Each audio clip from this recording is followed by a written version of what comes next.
I guess I've found in my time that suicide is an epidemic of purpose and worth and value.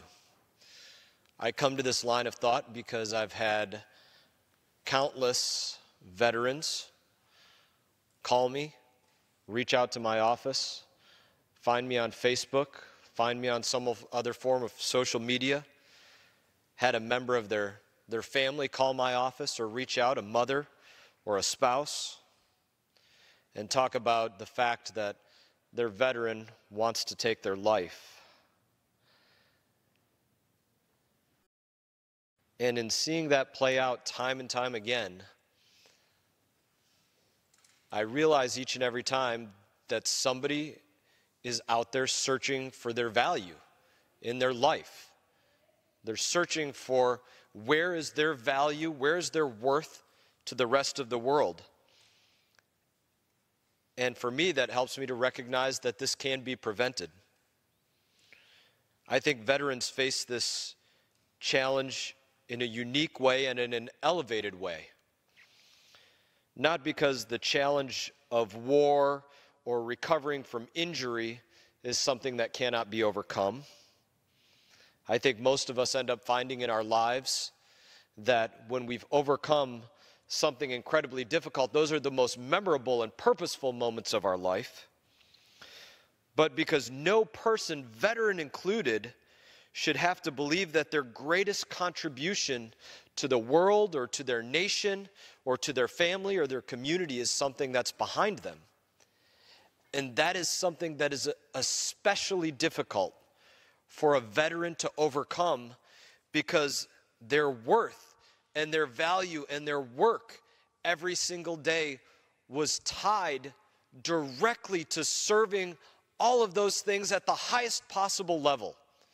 Serving their brothers and their sisters to their left and right, knowing that on any given day, they might have the opportunity to save a life, to save the life of one of their closest friends that they could ever have in life, a friend that would be willing to do absolutely everything for them, to include sacrificing their own life for that friend of them.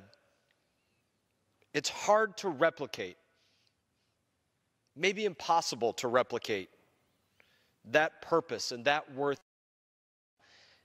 And I believe that it's in that we find such a challenge to overcome suicide with our veterans, because of everything that they've already given this country, and the drive and the determination and the will and the intestinal fortitude inside of our veterans to want to go out there and find the next greatest thing in life, the next greatest way to serve. That's the challenge that we very difficultly find ourselves trying to overcome. In having so many veterans reach out to me, I've learned this about veteran suicide. Each of them who were prevented from taking their life have said that there was nothing I could do if somebody else didn't reach out to them, because I could have not known. Anybody else that they couldn't have told, that they didn't tell, they wouldn't have known. It's in that I believe it's important that we as veterans make a commitment to one another about being there for one another, about the fact that we had an oath that we never leave a fallen comrade. We used to say we always place the mission first, and that mission doesn't end when we take off that uniform. That mission, that commitment to one another has to continue. As veterans, we make it a point to put the most important things that we care about in word, in verse, things that we memorize, whether it's the Soldier's Creed or the Ranger Creed or the SF Creed or some other ethos that we recognize as part of our service. We put it in words and we speak about it and we say it time and time and time again.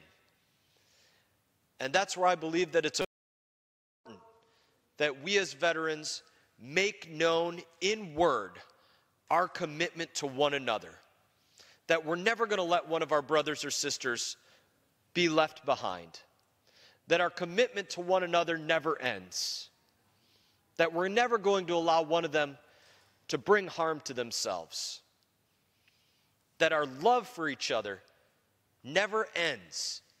That willingness of what we would go out there and do for one another on the battlefield has no time limit on it, has no fuse. It will never be a wick that burns down. That has to be our commitment to one another. To demonstrate that kind of love and caring for each other as veterans, it's the only solution that I've been able to find in my life towards helping with this. One veteran, one person at a time, one commitment at a time, a commitment that never ends and a commitment that has no limits to it. I believe all of our veterans want that and are capable of that. And I'm proud of every one of them for that commitment that I know they have inside of them. I thank you, Ms. Sinema, for holding this special order, and I yield back the balance of my time.